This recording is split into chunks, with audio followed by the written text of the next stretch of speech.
उत्तर प्रदेश की महामहिम राज्यपाल महोदया जी का हाथरस आगमन निश्चित तौर पर सुखद है, क्योंकि महामहिम राज्यपाल का मतलब ही होता है राज्य का पालक, अपने राज्य के प्रत्येक नागरिक के विषय में सोचना। और जो उनका कथन कि अंधविश्वास से बचना चाहिए, बिल्कुल अटल सत्य है। बिल्कुल इस देश को बहुत जरूरत है कि जो अंधविश्वास, जो पाखंड चलाया जा रहा है, उससे बचें, शिक्षा की तरफ बढ़ें। और इसी तरह से नारायण साकार हरि जी ने भी मानव मंगल मिलन सद्भावना समागम के द्वारा पाखंड से बचने, जाति पात को छोड़ने, ऊंच नीच के भाव को मिटाने, मानव को गले लगाए, मानवता भाईचारे की बात हो, सत्य का साथ मानव मंगल मिलन सद्भावना समागम के द्वारा प्रारंभ किया है, और जिसमें भी पूर्ण रूप से ये बात है सत्य। जो चरण रज वाली बात महामहिम महोदया जी ने कही है, बिल्कुल सत्य है।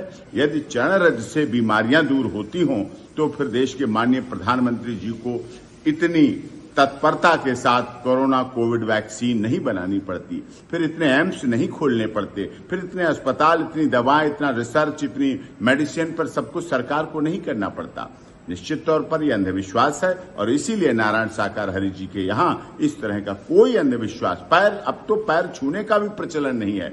मंच के आगे 30 से 35 मिनट का रेडियस बनाया जाता है, और जहां बिल्कुल कोई पैर छूने की बात नहीं होती, कभी नहीं छुलाए जाते हैं। और चरण रज का तो सवाल ही नहीं है। जब पैर छूने की बात नहीं है तो चरण रज का नहीं है। अंधविश्वास खत्म होना चाहिए, और अधिक कुछ कहना उचित अभी नहीं है, क्योंकि एसआईटी जांच कर रही है, और माननीय honourable retired justice high court के उनकी निगरानी में जो कमीशन बना है वो भी जांच कर रहा है, और उस विषय पर अभी बहुत कुछ उचित नहीं है। हम जांच में भाग ले रहे हैं। हमने जो भी हमारे लोग थे जिनके नामजद थे उनको सरेंडर करा दिया है, जो जुडिशियल कस्टडी में है। और अंधविश्वास से बिल्कुल नारायण साकार हरि का कोई मतलब नहीं, ना जाति पात से, ना ऊंच नीच से, वहां कोई मतलब। मानव को गले लगाए, भाईचारा है। इसीलिए वहां कोई डोनेशन, कोई चंदा, कोई चढ़ावा, कोई दान पात्र, कोई सोने चांदी के चढ़ाना, कहीं कोई प्रचलन नहीं है, कहीं कोई अंधविश्वास की बात नहीं है, कहीं कोई पाखंड की बात नहीं है, कहीं इस तरह का उनके वाणी में भी इस तरह की कभी बात नहीं आती है, और ना ऐसा बोला गया। ये बिल्कुल महामहिम महोदय जी का बहुत बहुत धन्यवाद। उन्होंने इसको प्रदेश की जनता को जागरूक किया।